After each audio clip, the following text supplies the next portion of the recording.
Good evening and welcome to Enemy Within on Friday the 24th of July, and we're on peoplesinternetradio.com where we are seeking solutions.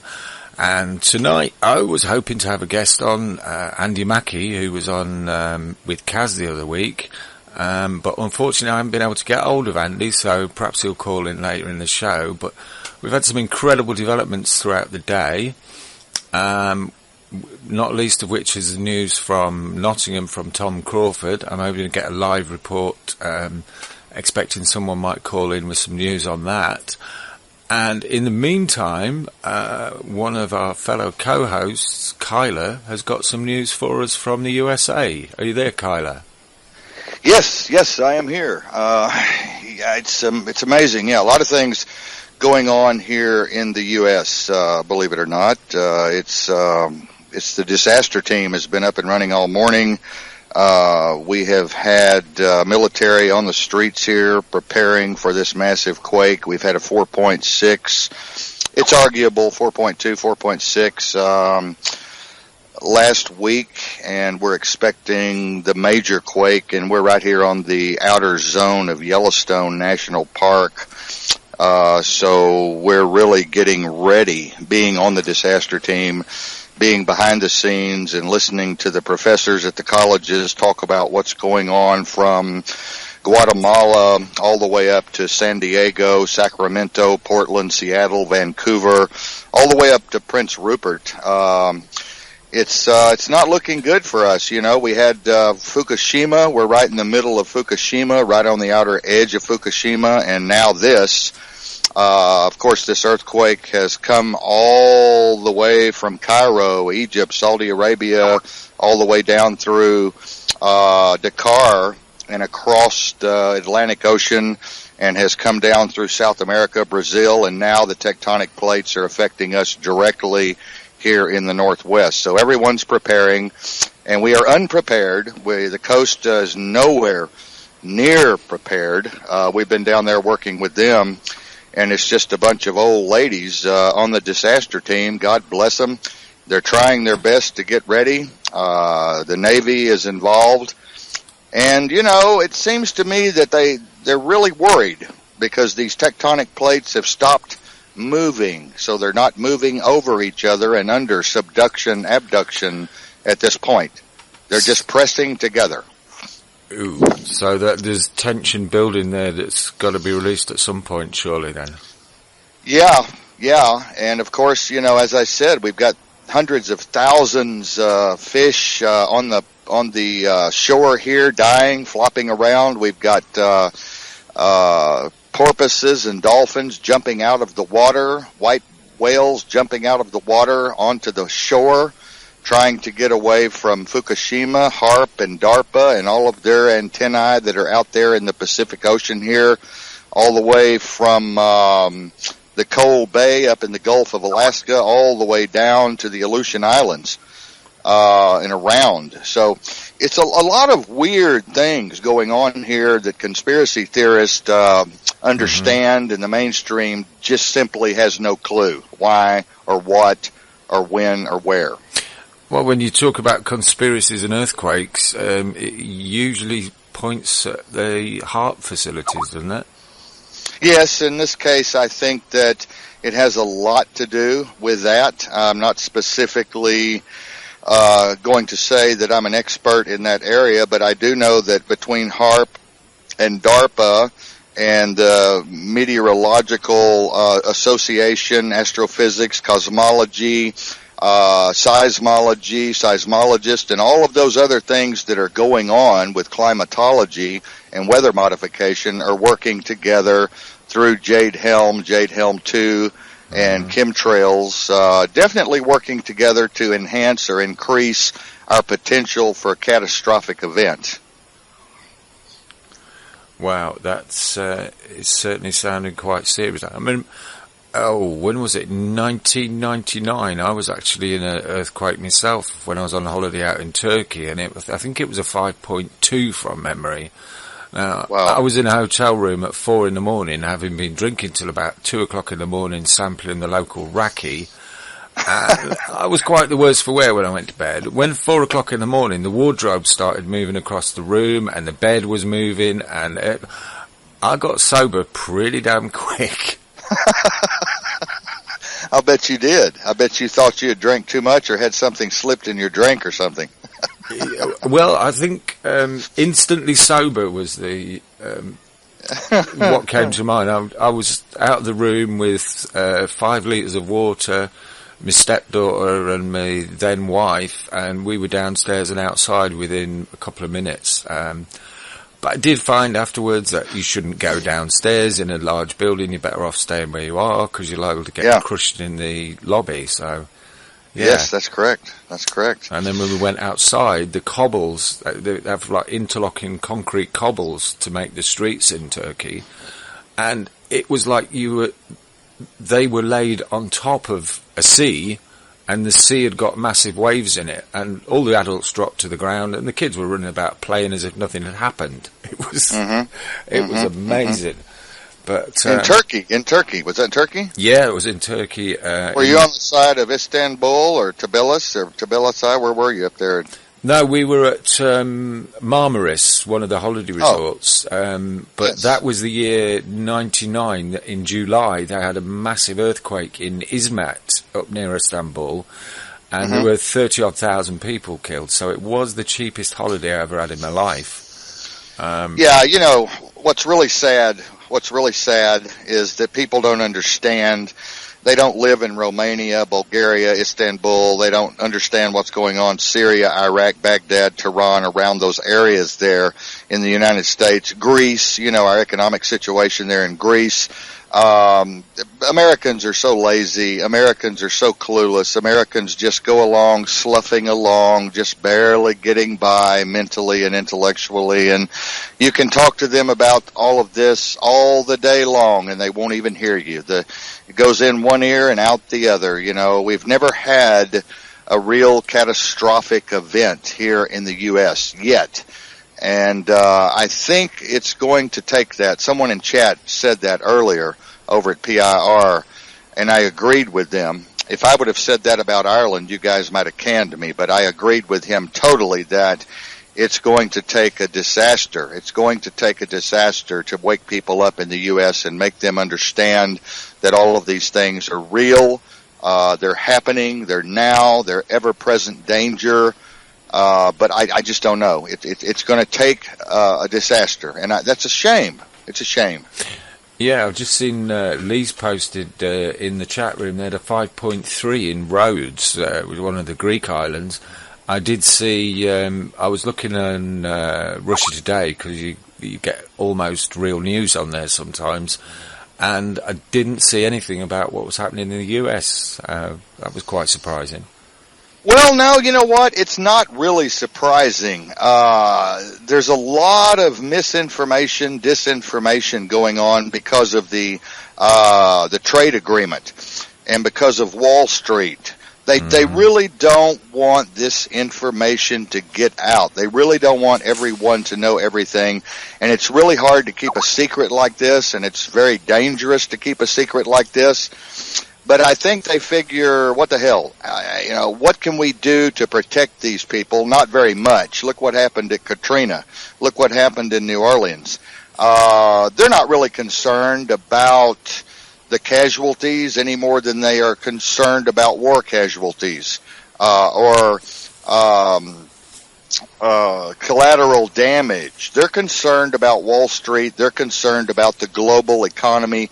They're concerned about how many dollars can we bring in before the quake hits, and what can we do afterwards to send our brother-in-law in to clean it all up and make more money. We don't really give a damn about the casualties or the commoners or the people. I think we had a very good illustration of that with the Haiti earthquake a few years back, when the disaster preparedness teams were already there and waiting when it happened, weren't they? Well, yeah, they came over from Port-au-Prince and the Dominican Republic, all around there in the south, and St. Kitts and Nevis and Kingston. They were ready. It's amazing. It's amazing. The government knows a whole lot more than we do about these things, and they have a whole lot more information than the general public does. So, yeah, that's amazing. But we still have major problems going on in Haiti that have nothing to do with earthquakes, of course. We have a lot of starvation. We have a totalitarian government there. A lot of problems. Mm-hmm. Yeah. Well, we're getting messages flying at me all over the place. But, so you're in the disaster preparedness team. So, what have you, apart from the obvious, you've had one quake already, what's been going on today with you then? What we're trying to do is get the public aware through our radio, television, broadcasting potential, podcasting, and, of course, these shows that we do with PIR and Alternative Public Radio International. We have our own 24-hour network here that we run you all in. Mm-hmm. And we're out there on the street putting out a newsletter, putting out a flyer. We have a newsletter called The Ranting Rogue. We have a Ranting Rogue River here, so that was a good name for it to bring people's attention to it. We go to board meetings. We attend the VA board meetings, Veterans Administration board meetings. We're on the Board of Mental Health. We are on several other boards. We talk to the engineers who have built the dams here, who say they're all going to collapse. We work with corporations to acquire large equipment in the event of a disaster and have it ready. Big cats, bulldozers, backhoes, cranes, helicopters, jets. We deal with the airport to try to recruit pilots in the event of an emergency to fly supplies in to us here on the mountain, where we have a central point of pickup. We have an alternate point of pickup.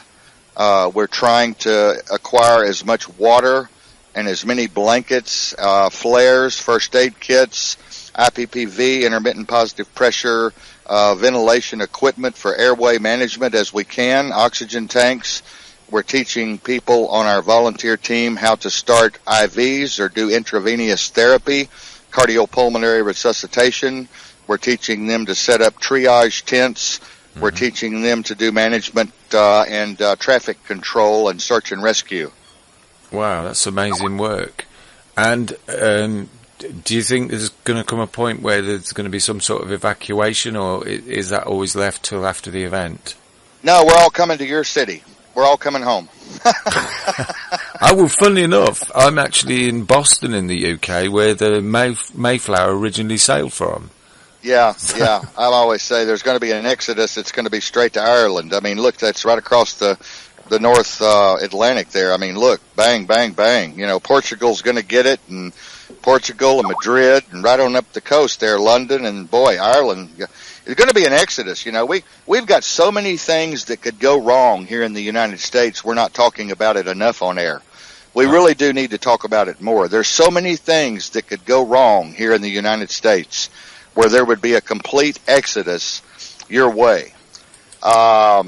And it's just terrible that America is not prepared in any way, shape, form, or fashion. I've been doing emergency services for 25 years, and we are so far behind, it's unbelievable, incomprehensible to the human mind how far behind we are on evacuation procedures. And there wouldn't be any way to evacuate. There's too many people. There's too much traffic.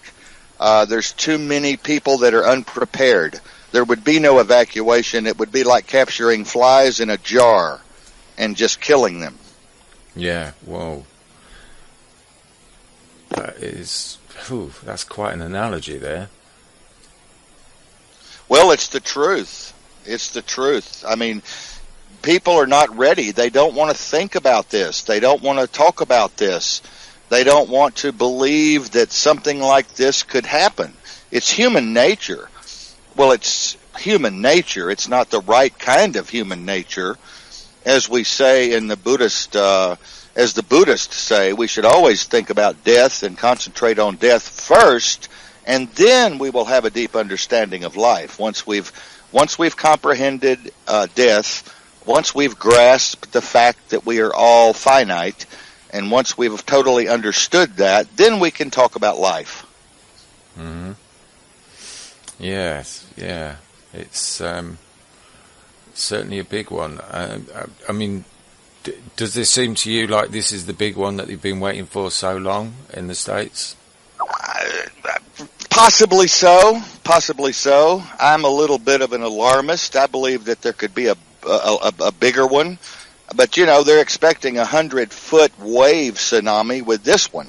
If that tectonic plate there in the North Pacific ruptures and it comes up, it could create, with all of their studies here at the University of Oregon, University of Washington, University of Seattle, it could create a 100-foot wave that would go inland so far that it would destroy hundreds of thousands of people, kill hundreds of thousands of people, and destroy property all the way into Boise. I mean, it's just going to be unbelievable. We have this tectonic plate running up through the Great Plains, right on up through Peace River, all the way up into Yellowknife, all the way down into Mexico City. It's a big, big plate that we sit on here. Mm-hmm. I don't know if you all sit on a plate there. I haven't looked specifically where you are, but we sit on one of the most dangerous plates on the globe. Yeah, that's where we are. We're actually in a very, very low-lying flat area right on the east coast of the United Kingdom. So, thankfully, we're on the first floor, so that might just help us a little bit. But if you're talking about 100-foot waves, no, it ain't going to help, is it? No, not at all. Not at all.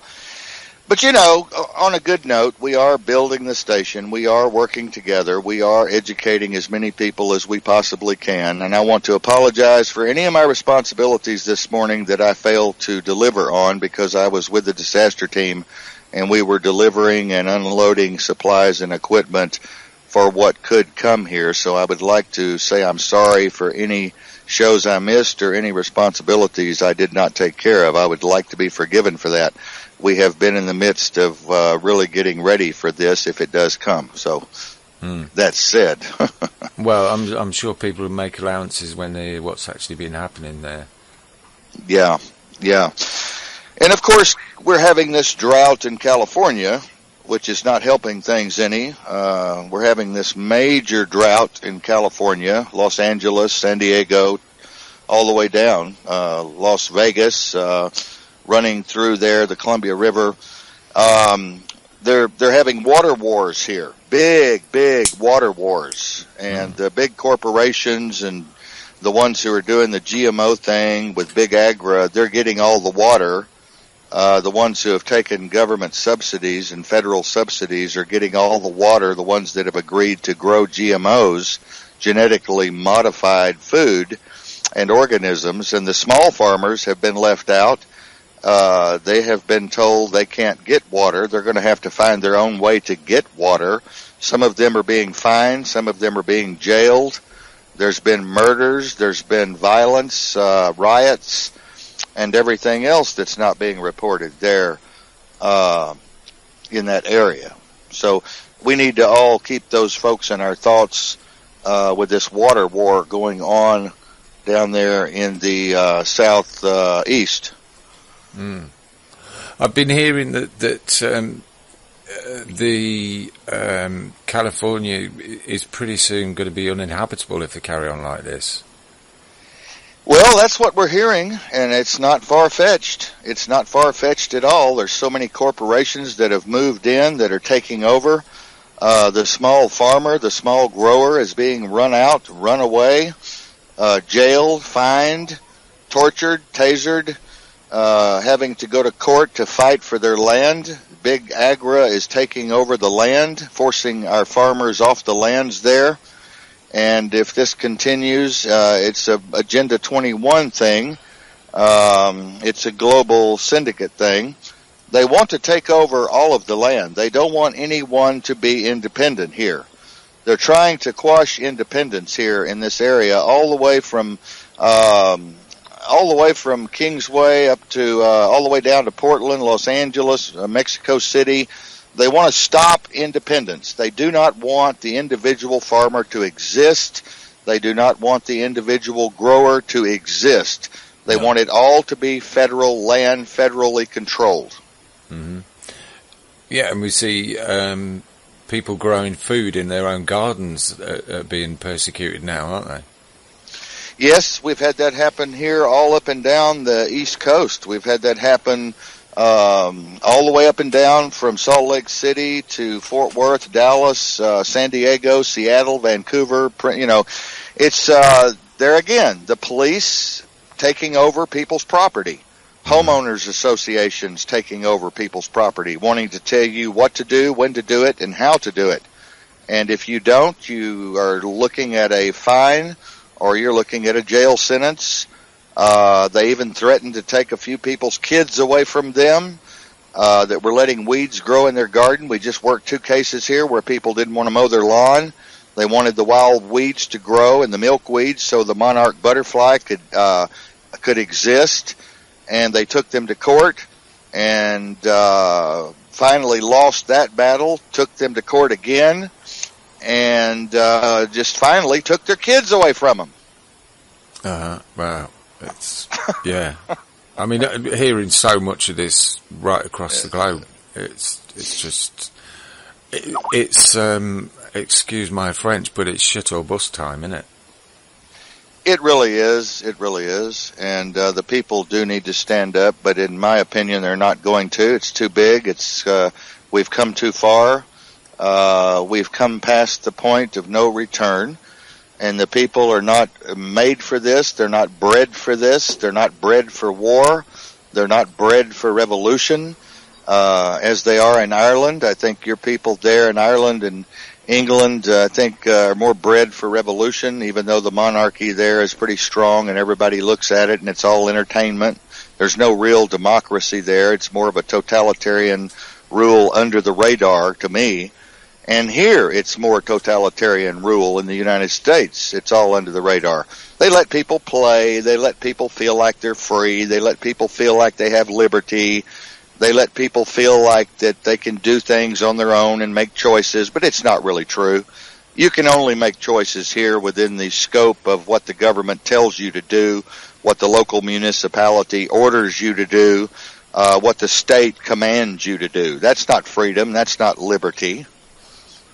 No, not at all. Yeah, it's freedom to do as you're told, which is no freedom at all, is it? No, and people have become used to that. People have become used to that. That has become the rule of law here. You're told what to do, but yet you feel like you're completely free. So I think in that case, I think the globalists have won the game. I think they've taken over America without firing a shot. And we see, as I said in the beginning of the show, we see all of this military equipment moving here. We see Jade Helm 2 in full operation. Our police departments are fully militarized. They're beating the hell out of people. They're killing people. They're maiming people. It's unbelievable. We need to talk more about this. Some people say, oh, Kiler, you need to shut up. You need to take your medicine. You need to be quiet. You need to talk about angels and God and Jesus, and you need to talk about the spirits, and you need to tune up your chakras and stop worrying about all this other stuff that God's going to take care of. Well, I think all that's just BS.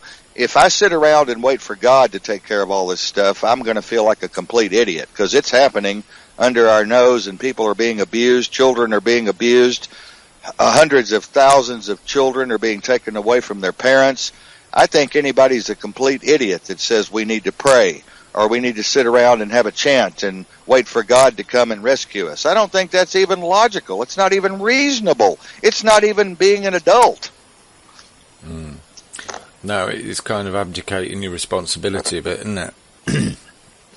Well, yeah, and people say that here all the time. I talk to people here constantly. I'm in talks and on boards of directors, and I'm hearing that constantly. Well, we need to just let it play out. The apocalypse is playing out. Revelation is playing out. It's all okay. Don't worry. You're fine where you are. Just sit down and be quiet and say a little prayer. I don't understand that. Maybe you can explain that to me. Maybe you can help me. Maybe somebody in chat can help me with that. It just doesn't look right to me. Yeah, it's crazy. I mean, I've been not paying attention to the chat room because I'm getting messages coming in from all directions. We had one guest lined up who was having difficulty getting hold of. He's now waiting on the line. Bring him on. Bring him on. I'll shut up. Well, I'll let you talk for a few more minutes and just kind of let you round up then, Kiler, and okay. Then we'll have a little tune and we'll bring Andy in. Wonderful. Yeah. No, I just want to thank everybody for allowing me to come back on PIR. I know I'm a wild child. I know I'm a loose cannon. I'm way out there, but so is a lot of other folks at PIR in their own way. And I think I'm going to fit in this time. Had some trouble a year ago, but I think I'm going to be okay. I'm still the wild child I always was, and I'm still out there in the middle of everything. I'm still doing my homework and my research, and I'm not just spewing stuff out of my other end, when I talk. Oh, absolutely. Yeah. I look forward to hearing your shows on PIR in the near future. And, well, thank you for letting me come on. I want you to get this other guest on because I know it's important. What he has to say is very important. So I love you guys and girls, and I will see you. And thank you so much for letting me come on. And again, I want to apologize for this morning. I want to apologize to Martin. Please give me another chance because we were in the middle of hell here. Mm-hmm. Yeah, I'm sure Martin will be cool with that. And thank you very much for coming on at what must be a very difficult time. And best wishes to all of you, and bless you all, and hope you get through this fine. Thank you, Andy. Bye-bye. Okay, take care, man.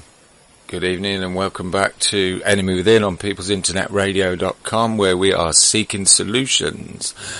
Now, we're entirely listener-supported. We all do this on a voluntary basis. We just have to get the information out.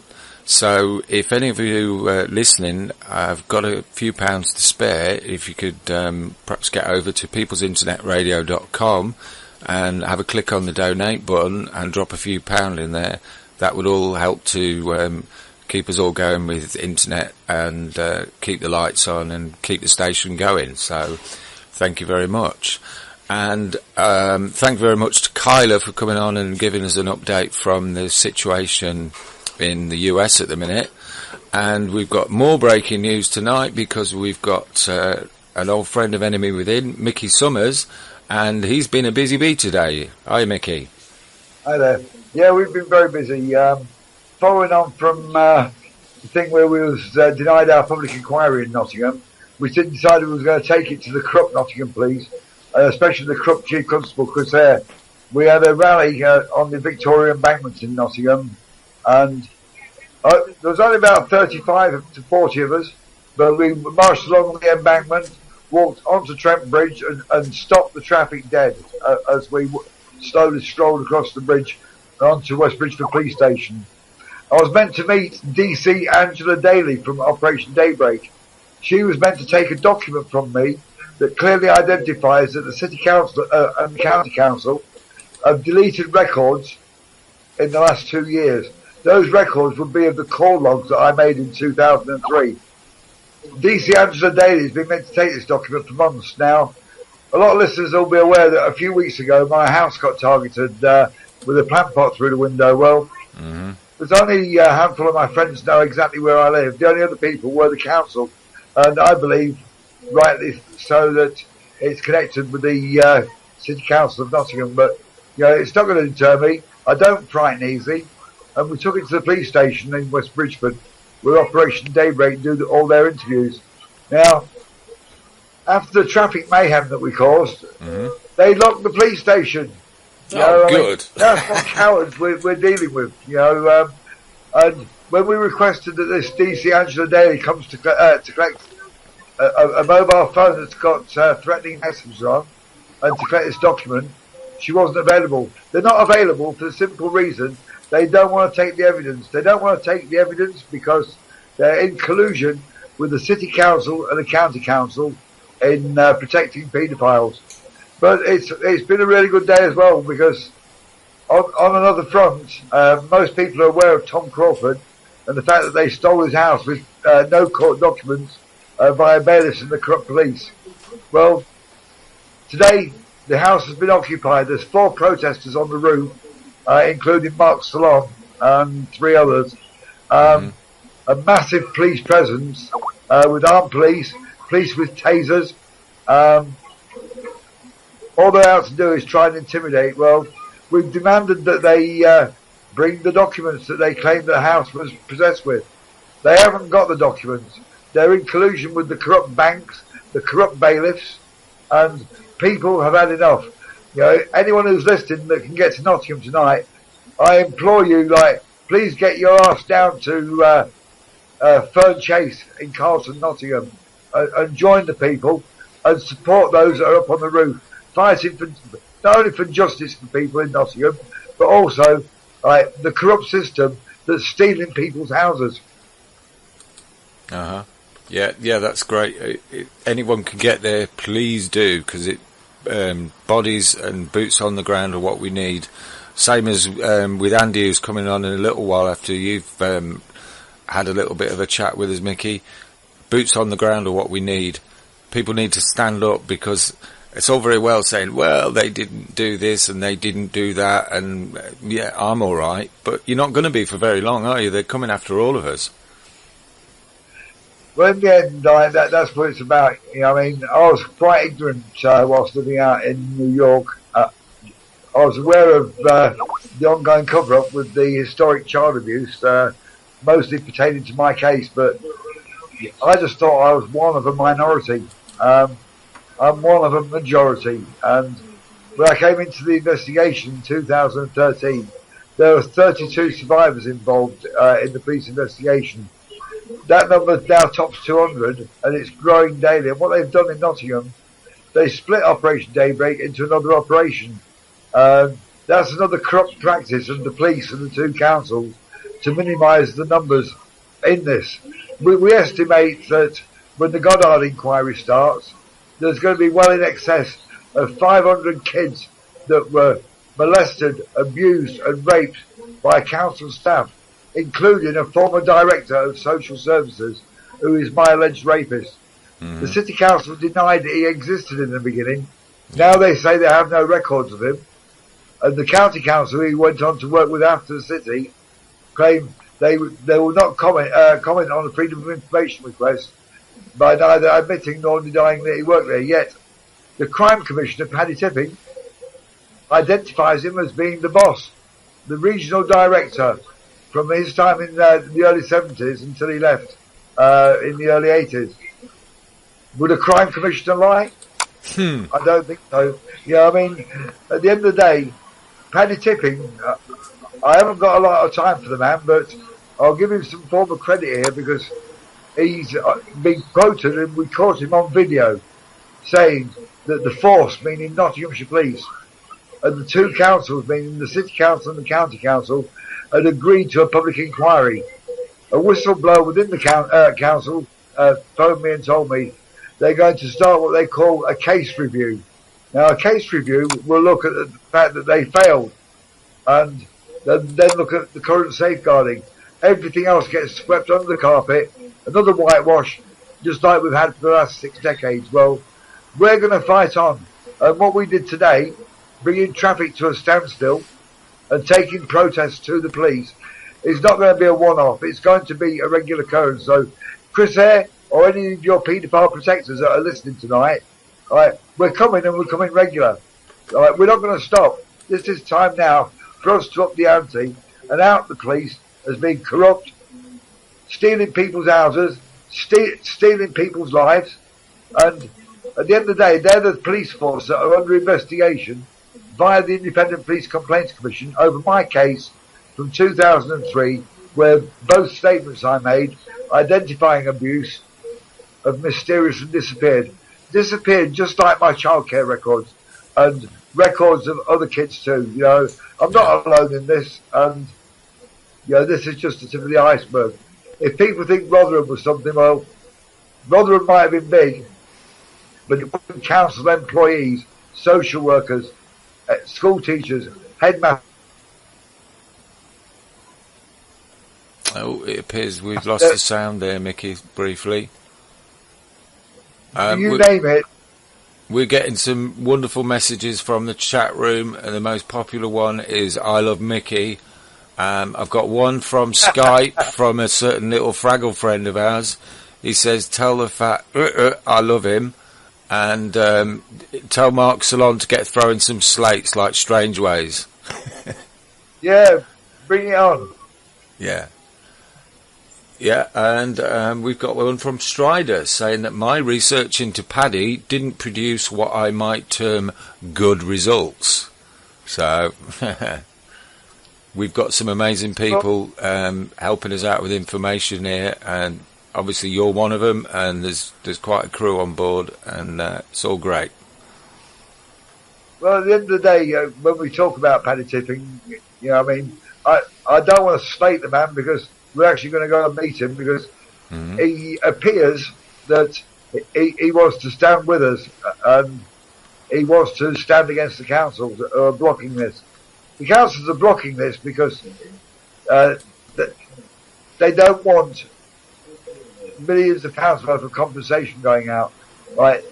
They put rumours out about I'm in it for the money. Well, I invite anyone to go and do a freedom of information check on me and Nottingham City Council or the County Council and ask have I put in a claim for damages. I haven't. No. I've got all my paperwork done with the barrister, but until we get some movement on a public inquiry, it can stay how it is. I'm not in it for the money, I'm in it for justice, not only for myself, but all the other survivors. That's brilliant, Mickey. Thank you very much. Is there anything else you'd like to round off with? Any upcoming events that you'd like to talk about before we bring Andy in? No, I just want people to try and not only get behind the Tom Crawford thing, get some boots on the ground, but when we put our next rally up, our next rally that we're going to be involved in is going to be over in Halifax on I believe it's August the 14th, and this is another corrupt council involved in historic child abuse and stealing children under the banner of false adoption. Yeah. We're not tolerating our kids and grandchildren and future generations being abused. It's the end. People need to rise up and say enough is enough. And I think with that, we've made our message loud and clear today. That's brilliant, Mickey. Thank you very much. And for anyone who likes what Mickey's been saying to us, we've got Mickey booked on for Tuesday night, if that's still okay, Mickey. Yeah, we're good to go. I think that will be my wife Lorraine, who's just come over from America. Hi, Lorraine. Hi. And I believe Mandy, our number one researcher. We call her Miss Marples. Oh, that's excellent. Yes. Yeah, I really look forward to that, Mickey. But, thanks for the time and thanks for highlighting not only our stuff, but that of Tom Crawford. Tom, his wife and family, they're some of the most wonderful people I've ever met in my life. Absolutely.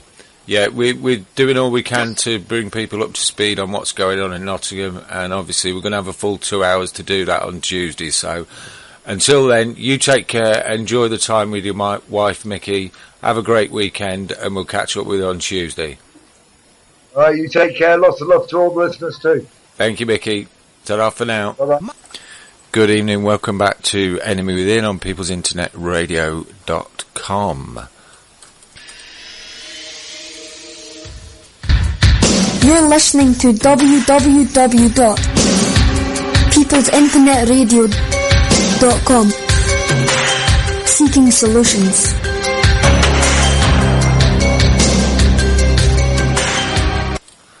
And tonight we're joined by Ken, who's our third guest on the show tonight, which is a bit of a rarity for us.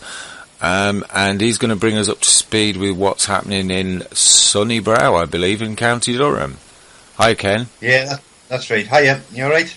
Yeah, I'm doing great, mate, thanks. How are you? Not bad, Kenny. Kenny, we're a laddie. Mm-hmm. So we had Andy Truth Machine on a couple of weeks back, so what's been happening since then?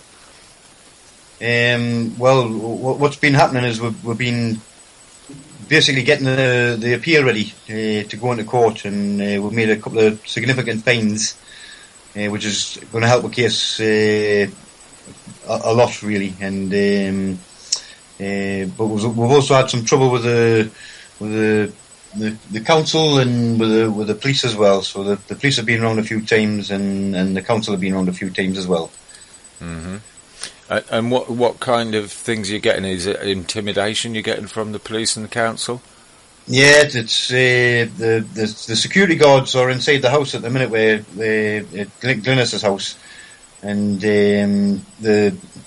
as soon as they hear a noise outside, they're ringing the police, and the police are coming around heavy-handed, and they've been around virtually every day.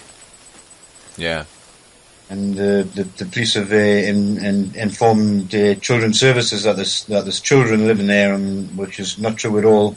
We do have children coming around to visit, but there's no children that's living there. In fact, there's nobody living there.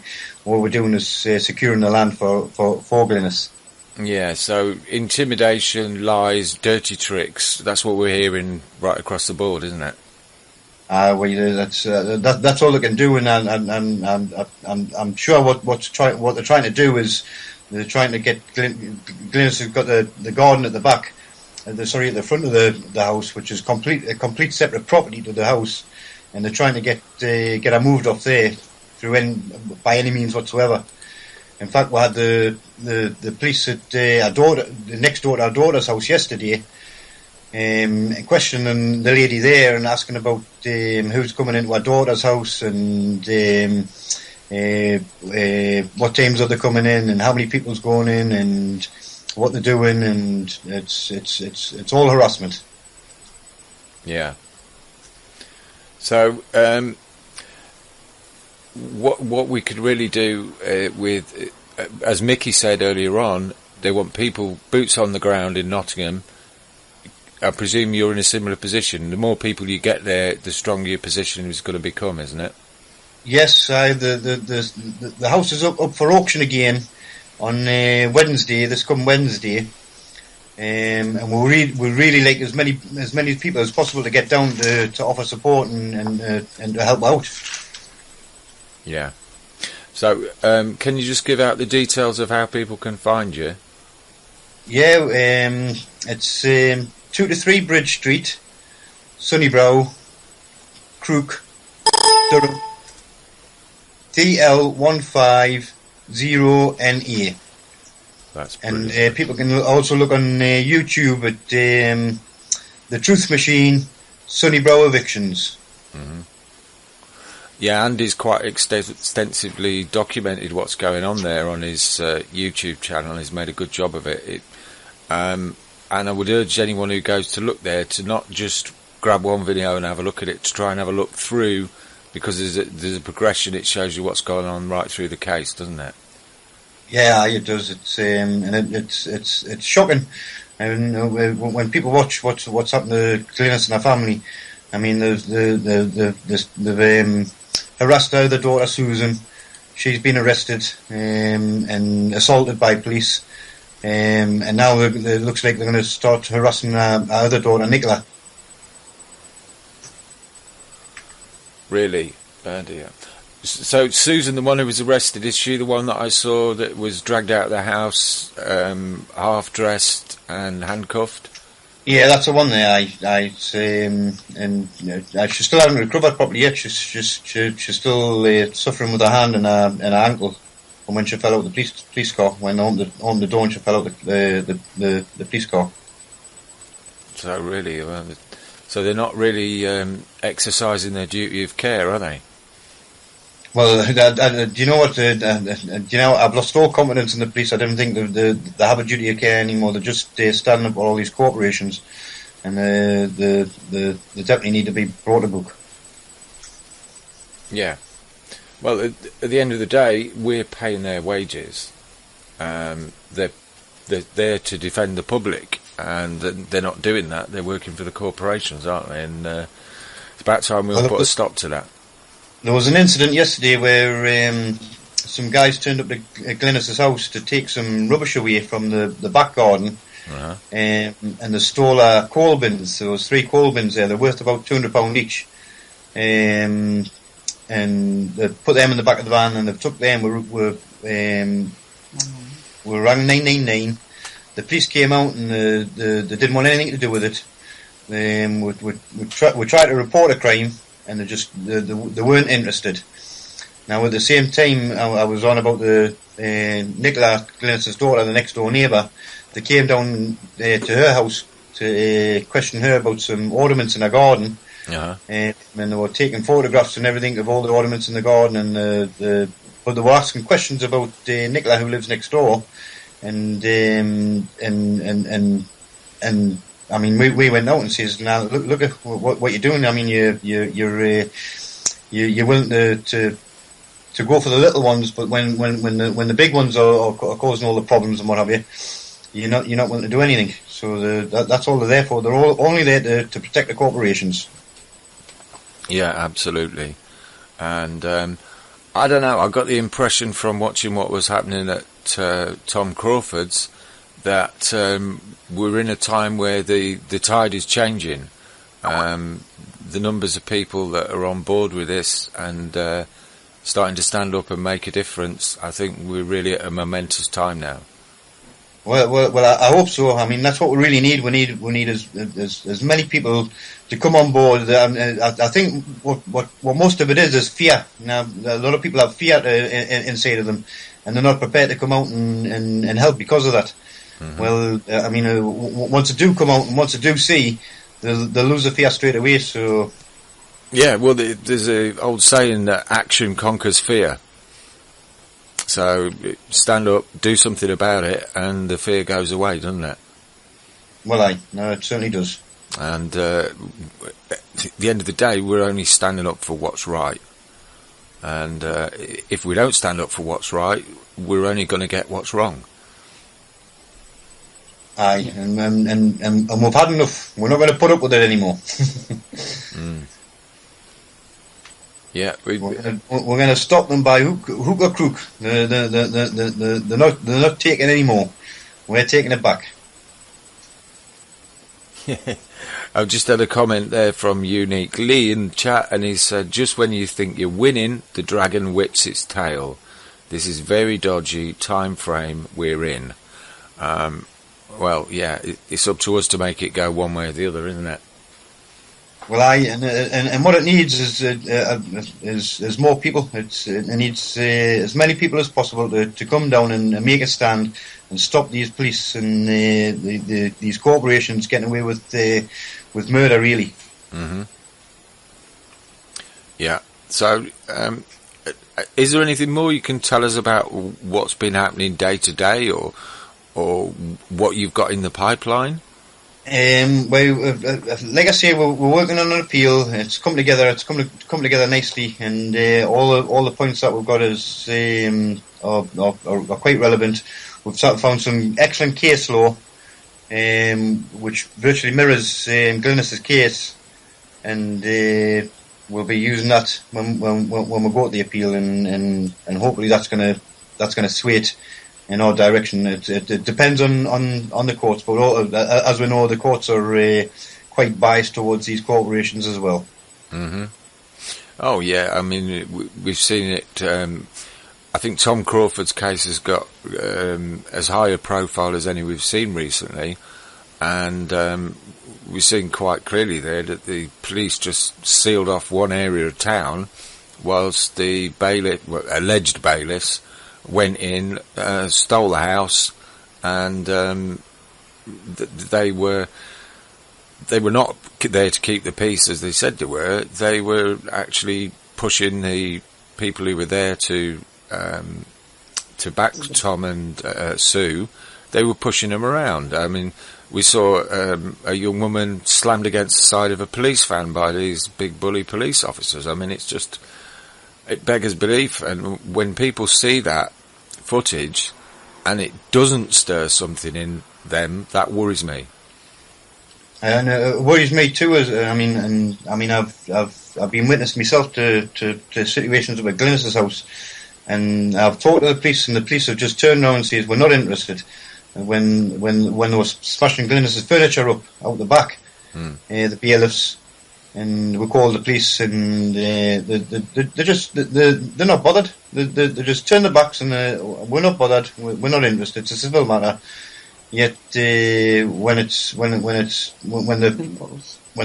foot's on the boot, when they're acting for the corporations, they're all too willing to use violence and intimidation and harassment. Yeah, absolutely.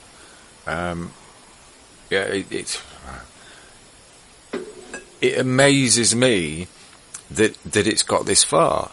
I mean, I realise that we've all been taught over a very long period to be good citizens and do as we're told, but the time for that's passed, hasn't it? We it really has, because we're sleepwalking into a totalitarian nightmare, and now's the time to stop it, because it's not stopped soon, it's going to be too late. Well, that's it. I mean, if people didn't wake up very, very shortly, they're going to get a nasty shock. Put it that way. They're going to end up with nothing. Mm-hmm. Just like Glynis says, it's absolutely disgusting. We need to put a stop to it. We need to gather together in a proper community and put humanity back into people. Yeah, I'm fully in agreement there. We're getting a lot of supportive messages there. Lee says the police do not perceive themselves as thieves. They're simply assisting in a case of breach of the peace. And then Strider says police are protecting their gold until it's stolen from them. I mean, I've heard it said to police policy officers, whatever you want to call them, at several of these events that have been broadcast live on the internet, that it's all very well, you think you're looked after, you think you're safe, but in reality the police are now being laid off, they're being replaced by G4S, their pensions are gone, there's no future in what they're doing, because they're not going to have a future as a police officer. They're going to be employed by G4S or one of the other companies that's taking over. I mean, where we are in Lincolnshire, our police force is now being run by G4S, as far as I'm aware. It's a growing trend. I mean, I've heard of this in a few places. Different companies running different police forces and what have you. And it's, I mean, the general public are just not aware of it, and the mainstream media aren't reporting on it. So, and it's up to us to try and get out of there and get the message out and to wake people up, and so they know what's going on. Yeah, well, that's what we're about at People's Internet Radio. We're about seeking solutions, and let's hope we can find a solution to Glynis' situation as soon as possible. Yeah, we've had quite a few people turning up to the house, because the house was originally up for £30,000.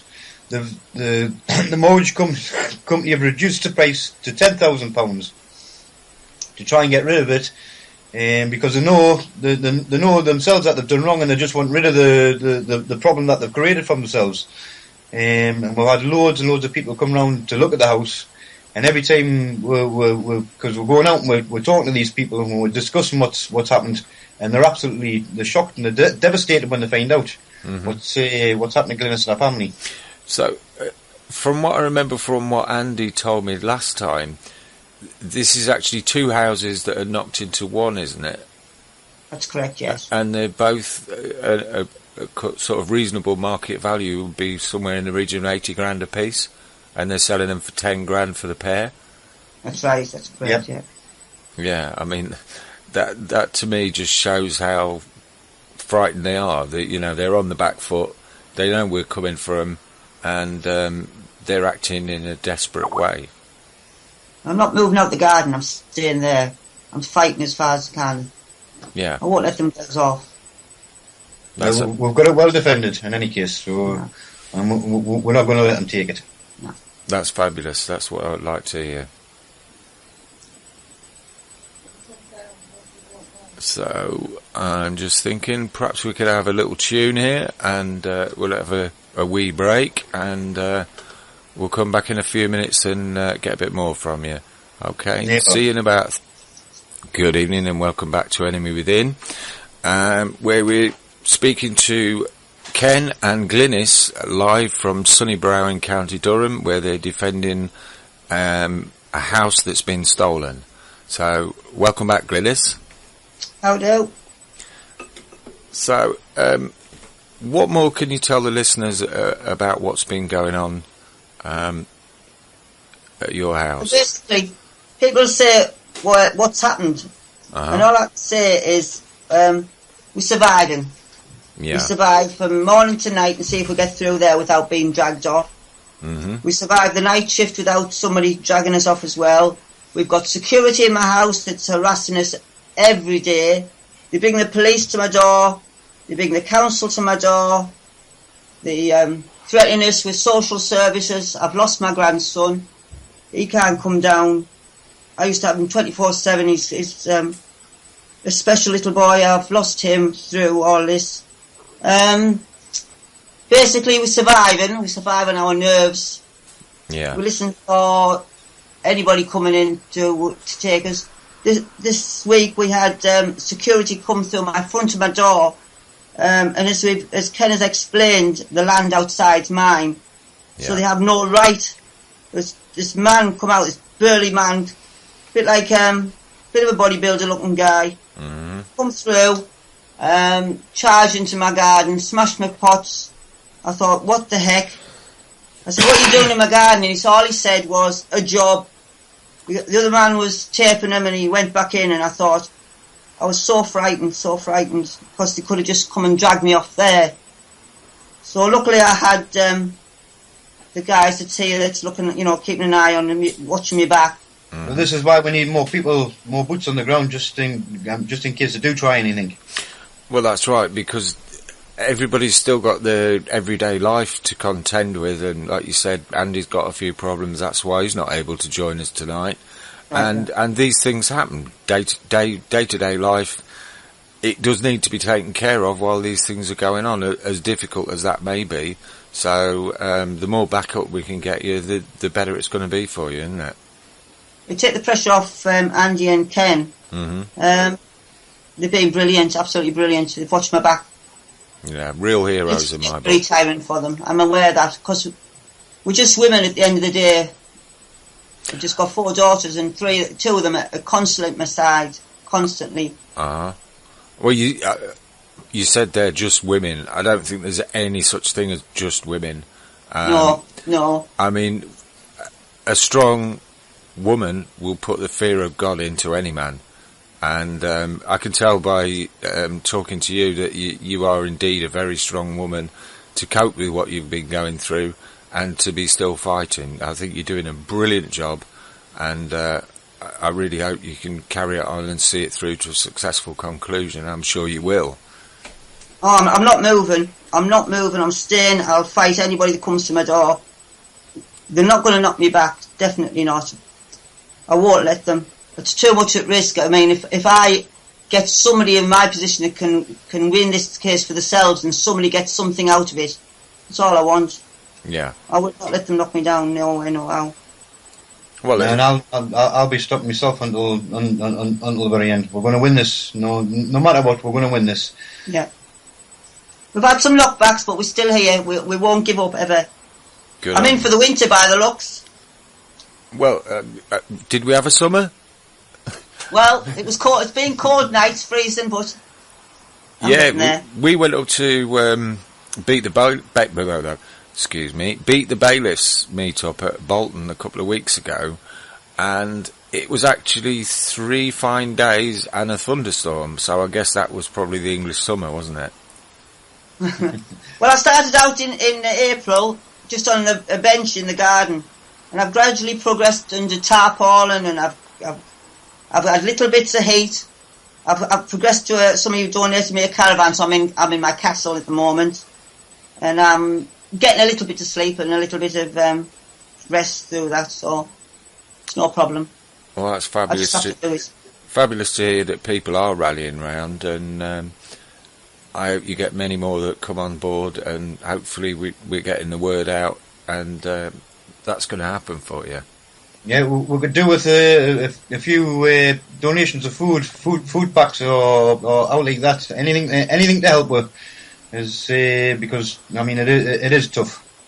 Yeah, it must be. So I mean, you said we're just women, but the ones that really suffer in all of this are the children, aren't they? Yes. They're the one. They don't really understand what's going on. Frightened, confused, and these things leave scars, don't they? They take a long time to heal. Absolutely. I mean, I do get. I mean, I am aware that the children. I've got quite a few grandchildren, and they come and visit me. Mm-hmm. But life's changed. It has changed. They come and stay a little while, not very long, but I have to make sure they're safe. Yeah. And this from what I thought were people looking after me, but it seems to be the police that's harassing us, and the guys in the house who are supposed to be security guards. Yeah. They're the ones that's harassing us mainly. Was that one of your grandsons that was on the video that Andy did in the caravan there? Yes. Yeah. Yes. I mean, it was special. It was heartbreaking to watch that. He was such a sweet little boy. Luckily for Kenzie, he only works in the here and now. What's happening in the future, he hasn't. He doesn't think that far. Just to the here and now. So he'll say, "No, when can I come home? When can I go in my house?" So he doesn't understand, but he's feeling it badly. He must be, yeah. So Strider is asking in chat room, how do we get donations there? Food donations. If they're close by, they can just come by and drop them off and have a cup of tea and meet the family and meet the team that's helping to protect the place. And have you got anything like a PayPal account where people could perhaps send any donations of any spare cash they've got? No, we don't. We're not taking any donations of money. It's just food mainly that we're looking for. So. Okay, yeah, that's really good.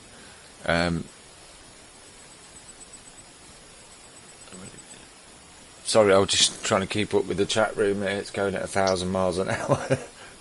But yeah, well, let's hope we get a few more donations of food up there to you. And boots on the ground. We could really do with some more people that are sick and tired of seeing people getting downtrodden and are willing to make a stand themselves. Yeah, we see plenty of people on Facebook and all the social media sites saying how fed up they are with all this. What I'd say to them is now's the time to actually do something about it, because you can't just keep clicking like and share and think you're doing your bit. You actually need to get out and do something, take some action, and that's what's going to get things sorted out, isn't it? Well, it's only action. It's no good thinking about it. It's only action that's going to make any difference. Mm-hmm. Yeah, we've got people here looking at maybe setting up some sort of small food fund where they can perhaps buy you food and get that sent to you. So, like I say, we've got a fantastic chat room and we've got fantastic listeners, and I'm very hopeful that we'll be able to get you some more of the help that you need. That'll be lovely if that comes out. That'll be lovely, and we'll be over the moon. And very grateful. Thank you. Mm-hmm. It's hard. Just hard feeding us all. Well, of course, yeah. I mean, your life's been so disrupted, and I know that the cooking facilities in the caravan are not the best. I don't know if you're getting any help on that score, but. Well, we have to buy our own water because there's no water, so it's all taking its toll. But my daughter runs up and down trying to feed us all. And gas, We sometimes have to light the fire, and we'll have to boil water on the fire because the gas has run out. Oh, right. So if anybody's got a spare gas cylinder, that will come in handy as well, wouldn't it? Yeah. Well, it's. And I'm digging in for the winter. I don't know whether my caravan. I mean, it's hopefully it'll stand the winter because I'm staying. I'm not going anywhere. Yeah, well, many years ago, I spent a lot of time in caravans. When I was involved in motorbike racing, we used to travel around in them, and it's all very well when it's nice and summery and sunny, but when it gets a bit wintry, it's not very good in a caravan, is it? No, we've got some good strong winds. I keep saying I'm going to be the first woman up on the moon in a caravan. And you're right there. Sometimes, I mean, we've had a couple of cold nights. The last couple of nights have been cold, and it's we've been huddled together. Yeah, I'm just getting a message here saying, could you give the address out again for anybody who missed it, please? Yeah, it's 2 to 3 Bridge Street, Sunnybrow, Crook, Durham, DL150NE. Okay, and have you got any contact details you can give out for anyone who wants to get hold of you to come and see you? I don't know, perhaps, I don't know whether you want to give a mobile number out or an email address or something like that where people could get hold of you, or Skype address, anything like that. Yeah, well, there's I don't know what Andy says. I didn't want to give Andy, with him not being here, I didn't want to give his Skype address. You can use my Skype address, which is Santa Tiger 1. Is that Santa as in Santa Claus? Yes, and Tiger is in the animal 1. And the number 1, yeah, that's cool. Yeah, so hopefully we'll get some people getting in touch with you there and rallying round and offering some support. Well, that's and I'll do my best to get to answer everybody. Well, I'm quite busy working on the appeal at the minute, so it's taking up a bit of time. Oh, obviously, yeah. People, when they're offering this sort of help, they don't usually expect much back. They'll be just glad to help, I'm sure. Well, there's a cup of tea for anybody who wants to call. Well, it's and they'll be made most welcome. Mm-hmm. I'm sure they will, yeah. So, you said earlier on you were working on the appeal. Have you got a date for the appeal yet? No, we're just we'll put the finishing touches to it. Hopefully, it'll go in on sometime next week. I don't want to say too much about it, but it's looking really good. We're very hopeful for it. So. That's excellent news, yeah. It's looking really good, so... I'm just getting the comments there about the caravans. It's a shed on wheels, which was, what I used to think when I was living in them when it was a bit cold. They can get a bit drafty, and if it's chucking it down with rain or blowing a gale, it gets quite noisy in there as well, doesn't it? You just get wet. It's a bit like living in... Leak it in doesn't help. I'm laughing because we've got Nicola's daughter doing charades across the room here, and she's doing all these movements to try to like get with the remain about certain points and what have you. Oh, it's a shame we're not going out on video. That would have made great video. Yeah. I'm afraid I've only got a face for radio, so I'm not keen on the video idea myself. But hey. Maybe Vin will persuade us one day. I don't know. We'll have to wait and see. We're back on again. We'll try and drag Nicola in so she can do the charades in the back here. Yeah, that would be great entertainment. Don't notice. So, how many of you are there currently on the ground? Normally it's about 5 or 6 of us, and sometimes it's up to around about 10 of us. So that's just family. We'll have other people coming in and to help out when we need the help and what have you. So yeah, we've got some good friends. I've made some good friends since I've come out. Yeah, there's Des and Chad and we're now the garden dwellers. That's what we call ourselves. They were the garden dwellers.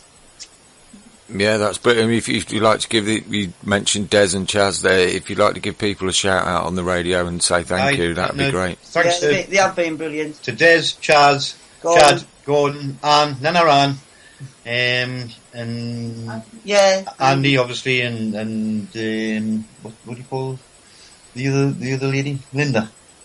Oh, Linda, yeah. Linda. So I know we've got some good support in the community. There's a bit of the community in the local area. They're starting to get involved a little bit, and they're all interested in what's going on, asking how we're getting on and everything. So but we definitely need more boots on the ground if people can come down and offer some support for. Yeah, well, we just got a message in there in the chat room there from Strider, who's been helping us out quite a bit at Enemy Within, and she's messaged Andy Mack, and we'll let people know. Biggest problem is if not local, but we should get a mechanism for long distance, even if it's home delivery via supermarket. Not a favourite, but you when needs must, you take every bit of help that you can get, don't you? You do. Well, I'm very, very grateful. Well, it'll come in handy. And we've got Cherie saying in the chat, you need a PayPal address, so that anyone who can't get up there and actually bring you some food, if they just chuck a couple of quid in there, it would help you buy whatever you need, your gas cylinders, your food, whatever you need. I mean, I'm uncomfortable with that because people might perceive that I'm you know what I'm saying. I'm very I'd be grateful to them, but Glynis is very proud.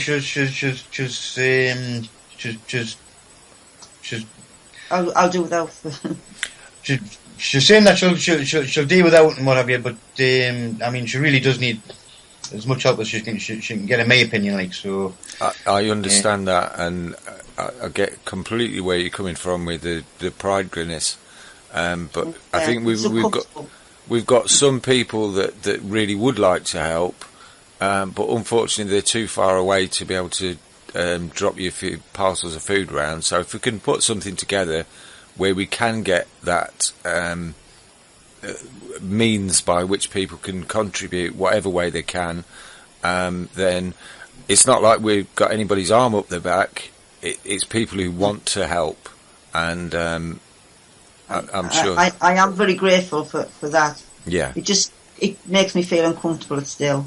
Yeah, I understand that. I know exactly where you're coming from. Being someone who always used to stand on my own 2 feet, I found it very difficult when my long-term back problem got the better of me and I had to come out of work. But while I was working, I was paying a heck of a lot of tax in, and I'm thinking, well, no, that's what the system's for, isn't it? You pay it in, so you allegedly, so you've got a safety net there, and unfortunately the safety net doesn't seem to be working very well for you. So if we can get people rallying round to help you, then that's what we want to do. No. I would be very. I'd be grateful. I'm very humbled if anybody wanted to do that. I would want to do that if I could. I know that, but I still find it very uncomfortable. So I'll have a talk over this with Andy, and we'll see if we can get something sorted out. Yeah, Strider's just said, Glynis, mega hug. Don't be proud. Let us help if we can. And that's the kind of people we've got here at People's Internet Radio. We're all seeking solutions by whatever means we can. And kindness and peaceful means always the best. And that's what we're trying to do. Thank you. Thank you, Strider. Thank you. Thank you, everybody. A marvellous crowd. And we've got Tony in there. Good evening, Tony, and thanks for all your help recently. Saying great to see people helping out again, and absolutely, it's. I find that sometimes the content of the shows we have is quite dark, and sometimes it's very positive. but I find myself close to tears on so many of these shows. It's unreal. You know, I'm turning into a right big crybaby in my 50s here. Yeah. Yes, we've had a few tears down here as well, so... Yeah, at times it does get stressful at times, but we've had some good laughs as well. Yeah, we've got to keep our spirits up. We're good. Okay, and 2 loaves of bread and the 5 fishes only. We've only got 3 fish fingers and a couple of bread buns between 10 of us. So. Yeah, well, we're getting an amazing response in the chat room. They're saying, give us a shopping list of what you need and an address, and we'll get something done about it. You've obviously given your address out there. What I'll do for anyone who's missed your address, I'll get you to give it out again before the end of the show. But what I'll do when I put the podcast up on the website, I'll put your address on there so that people can get in touch with you and do what they can do. And anything we get sorted, I'll spread that around. And if we get something where people can contribute who can't get to you, we'll spread that around, spread the word, and try and get things moving for you. Well, my love and thank you to everybody. I do feel uncomfortable, very uncomfortable, but I am very grateful. Thank you so much. Yeah. Well, I think there's so many of the listeners realise that we're all only a few steps away from being in the same boat ourselves, and that's what the people are like who listen to people's internet radio and also that contribute. I mean, we've already had a report on from an earthquake zone today. I don't know if you heard that at the beginning. We've got a guy who's one of the co-hosts. He's out there in near Yellowstone Park. They're having a massive earthquake preparedness because they've had a big 4.6 already today. They're expecting a big one right there now. And then we had Mickey Summers on with the Tom Crawford thing, and now we've got yourself on. So hopefully we're raising the awareness of this and get people coming in behind and giving the help that you need. Yes, and you know what? It just proves that that the humanity hasn't died. There is a lot of good people out there, and we're grateful for all the help we can get. Cheers, thanks. Well, if you my thoughts and prayers go out to Tom. I hope he's okay. I hope he can cope. I don't know if you've seen the meme that's going around, I am Tom Crawford. There's a lot of people posting that on their Facebook pages. Kaz has just come up in the chat room and said, we're all Tom Crawford, we're all Glynis. Well, I it's true. It is true because there's so many of us it's going to happen to. We've just got to fight back and stand up to them as best we can. We just got to be thorns in the sides. We'll get there. Wherever that is.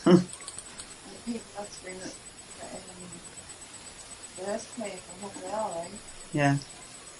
Has there been any injuries or deaths in this earthquake, do you know? As far as I'm aware, it's a 4.6 was the one they had. Well, shake you about quite a bit, but I don't think there's been any injuries or deaths so far. But he said what they're expecting, what's happened at the minute, the tectonic plates that rub against each other, they've stopped rubbing against each other and they're just kind of pressing one against the other. And so they're expecting it to suddenly release all the pressure, and they're talking about possibility of a 100-foot high tsunami when it goes. Oh my God. Yeah. So he's talking about, we think we've got immigration now, wait till the US is uninhabitable and they're all coming over here. The singles. Yep. Oh, they can all come in my garden. There's room for us all. There's room for 350 million in your garden, is there, Glynis? That's right. Yeah, no Stand problem. shoulder to shoulder. Yeah, I suppose if you got 350 million in your garden, you wouldn't get quite so much intimidation off the police and council, would you? You're that.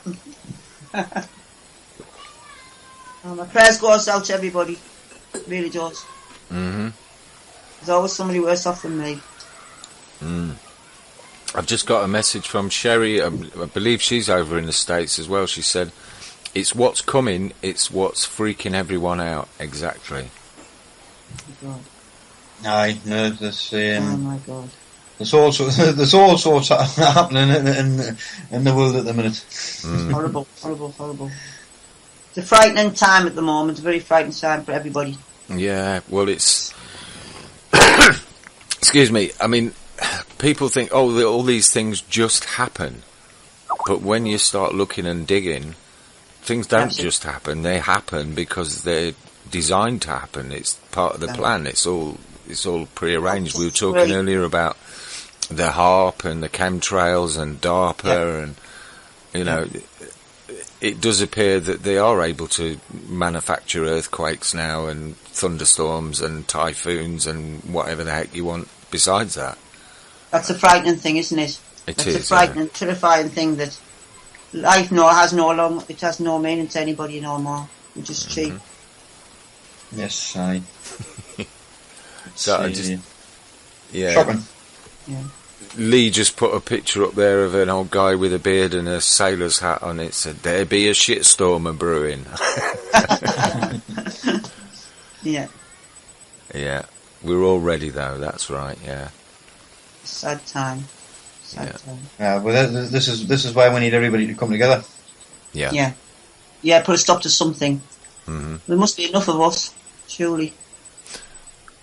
Well, that's it. Yeah. I mean, I don't know how many people we've got listening now, but there must be enough people out there who are seriously pissed off enough to want to put a stop to this, that we should be able to get you some more support.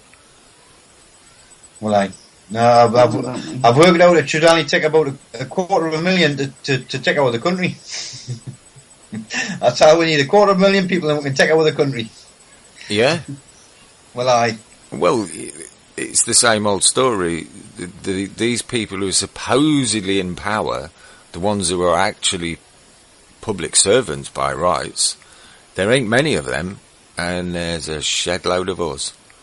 You're damn right. Yeah. Yeah. And I keep saying it, but for anybody who's not aware, if you look on Amazon, they've got cheap offers on pitchforks. And the more you buy, the cheaper they get.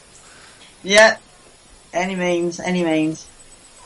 Yes, we've been practicing with bows and arrows. Bows and arrows and slingshots. Absolutely. Yeah. We've got Luby Lou has just asked, what excuse of a reason was given for taking the house? What it was is Glynis had wrote to them asking to see the original deeds, because she had heard a lot of negative press about this company, Redstone Mortgages. Mm-hmm. A mortgage was paid and up to date, and they had originally tried to seek possession when it was paid and up to date. But when she wrote this letter asking about the original deeds, to see if she's going to withhold payment and give them payment once she had seen them, and that's the reason why they've went to seek possession, because she's withholding payment. She's got the payment there ready to pay a remedy if that comes along, but it's never offered. It's the original deeds haven't been forthcoming. No. And as we know, they don't have them because they've been sold on, they've been securitized, and they don't hold any equity in the property themselves, so they've got no claim to the property. Yeah. So that's, although it's coming at it from a different angle, it's the story that you're hearing from so many people. You know, they're standing in honour, but the banks, there's this also, what is it called, UK Asset Resolution. They're making a big land grab. They're just trying to grab as many houses and properties as they possibly can. Well, that's all part of the Agenda 21. Oh yes, they want us all living in. Well, if we're allowed to live, we'll be living in little boxes and existing on slave rations, just doing their bidding. You know, me and Andy were up at Newcastle today, and the talk is of austerity and all the austerity that's going on in the country. But you just need to go into a place like Newcastle and see the absolute billions that they're spending on new buildings, and that's what they're building. They're building all these new apartments for everybody to live in, little boxes, all the way down the River Tyne, and spending absolutely millions and billions. Yeah, wow. So this austerity that they're going on about, it's just non-existent. Well, the one that really got me about austerity was, I don't like using the phrase, but I'll call her the Toad Queen, when she stood up and made that speech around Christmas time that she makes every year that I never listen to. She was telling us we all need to tighten our belts. Excuse me? You're stood there dripping it in gold and diamonds and sapphires and rubies, and you just had a £5 million pay rise, and you're telling us we need to tighten our belts. I'm thinking it's about time you went out and got a job. They're talking about scroungers. They're trying to demonise people who are living in society's safety net. Yet they are the biggest scroungers on the face of the earth. I was just about to say that they're the biggest benefit scroungers around. I'll not swear. Well, we're all grown-ups here, but yeah, we do like to try and use precise language, so yeah. But no, another one is that, what's his name, Ian Duncan Smith. I mean, what an odious man. I mean, he's just as unpleasant and just as nasty as David Cameron. I mean, there's another one. Oh, yes, austerity. Well, excuse me, but you're a billionaire. You're married to Snowy Sam, the Astor of the Astor drug laundering family. His great-great-grandfather, I believe, founded the HSBC Bank, which was used for laundering drug money right from the beginning, right from the off. And they've just got fined, I don't know how many billion, which is, to them, they can find that sort of money down the back of the sofa. It doesn't deter them, and they're just carrying on doing the same thing. And, you know, oh yes, the poor people have got to pay for this. Oh, sorry, no. We've had enough of that. Yeah, they all need to, all the banks need to come down.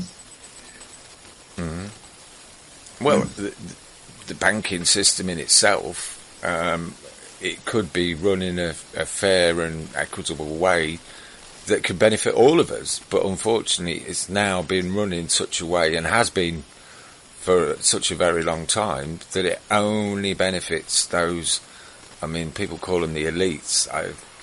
I don't like that word, because I don't think they're elite. I think they're blood-sucking scum, and they're the only ones who benefit out of this. They keep getting richer, we keep getting poorer, and then every 4 or 5 years they have a bit of a charade where we're supposed to select our future leaders.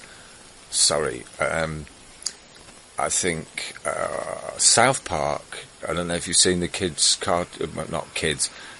the cartoon of the American school children. It's very funny and very right on, but they had class elections a few years back, and one of the young guys didn't want to vote because he thought elections were rubbish. He didn't care.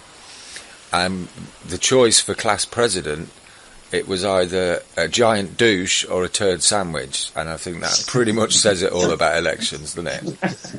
Well, that's basically the choice you've got. I mean, we had Ed Millipede or David Cameron or that other Nigel Farage.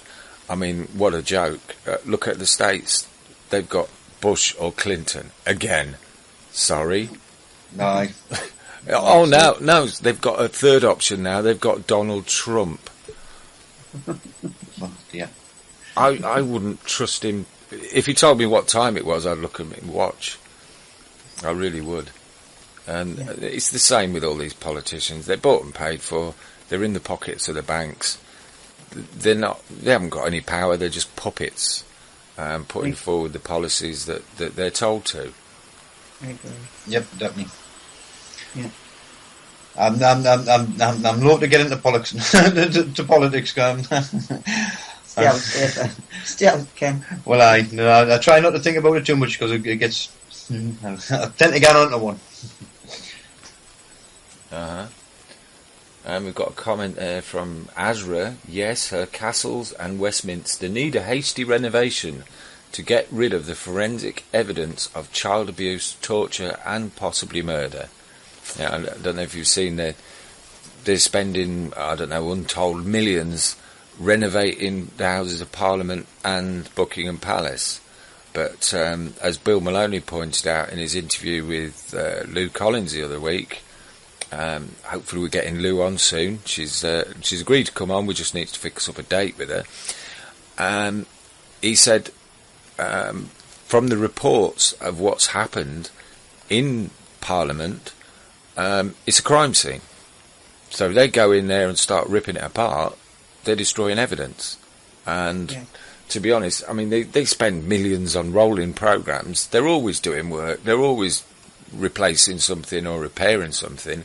So there's got to be a bit bigger meaning to that than just, well, the Houses of Parliament are going to fall down if we don't spend 300 billion on them this year. It's an absolute load of garbage. What we need is Guy Fawkes renovations in there. Yes, he was originally from York, wasn't he? I've no idea, but I know You have the right idea. he should have done a better job. Yeah, well, yes, the only man who ever went into Parliament with honest intentions, I've heard it said. Yeah, my co-host Tom, who's unfortunately couldn't be on tonight, he was telling me he goes occasionally down to York and he stays in Guy Fawkes' birthplace. Apparently it's a hotel now, and he said it's like being in the set of the Addams Family, all the creaky doors and all. It's very dark and it's like a big old haunted house. He said it's quite good fun, like. But yeah, we could do with some of that, but Well, that's what we need. We need to take over Parliament ourselves and pull it to the ground. Yeah, but I think we need to do it peaceably, because the trouble is with violence, like the revolutions that we've had throughout history. The trouble is with a revolution, you always end up back where you started. Yeah, I agree. You know, and most of the revolutions in history have been orchestrated by the Rothschilds. You know, the French Revolution, the Russian Revolution, and they're the ones who get richer. So if we can have some kind of evolution, where we all stand up and be what we can be, you know, don't wait for someone to come along and change the world. Be the change that you want to be. Yeah, definitely. Yeah, peaceful. Definitely. Sorry, be the change that you want to see. I fluffed that up, didn't I?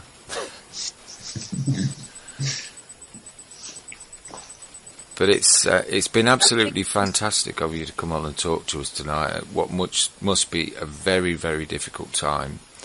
And I'm hoping we're going to get a load of support for you.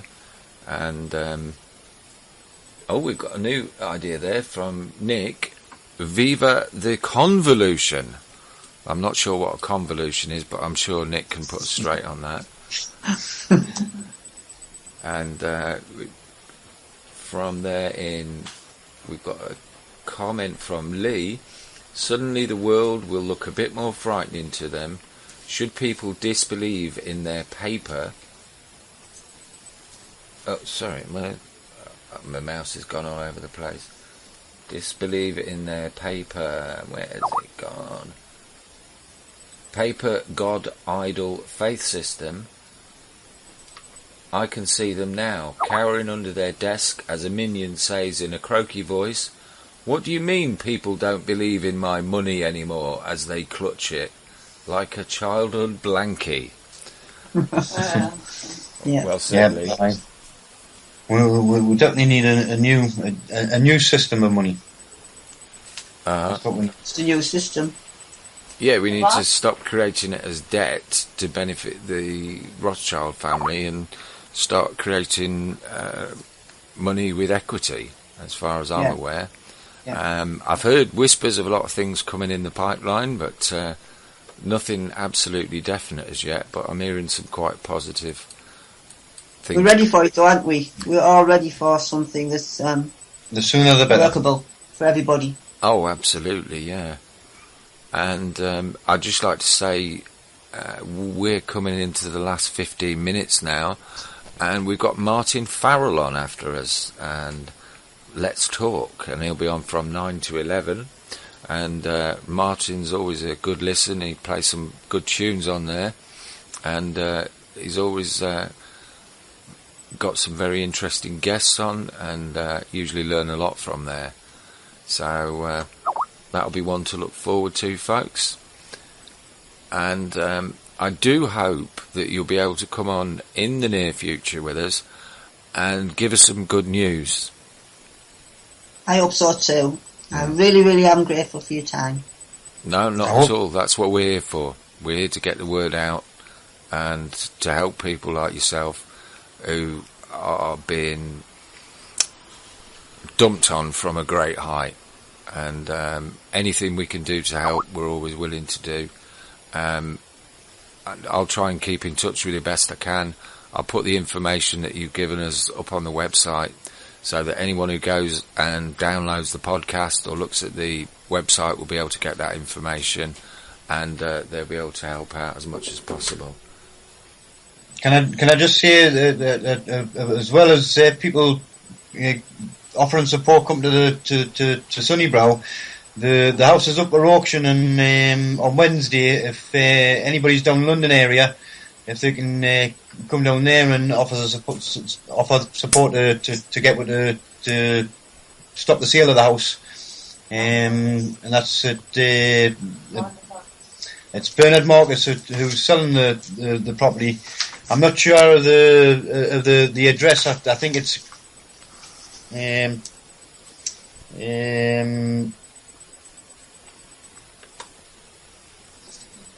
no, it's I've got the address for Bernard Marcus, but the auction is at I think it's the Connaught Rooms. But I can get back back in touch now. I can get the details for that for you, and or we can put them onto the Truth Machine website. Yeah, that would be great. Yeah, for that. And if we can get some people down there to help support as well, that'll be great. Mm-hmm. That's fantastic. Well, thank you ever so much for everything you've been able to tell us tonight.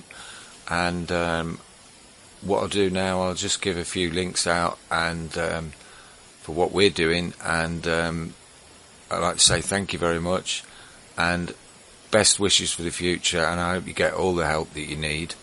And then I'll play a tune, and we'll be back on Tuesday night. But also, we've got a very interesting show coming up tomorrow. We've got a world's first, we've got a world exclusive. There's two people that we've had on the radio station on a Saturday on truefrequencyradio.com.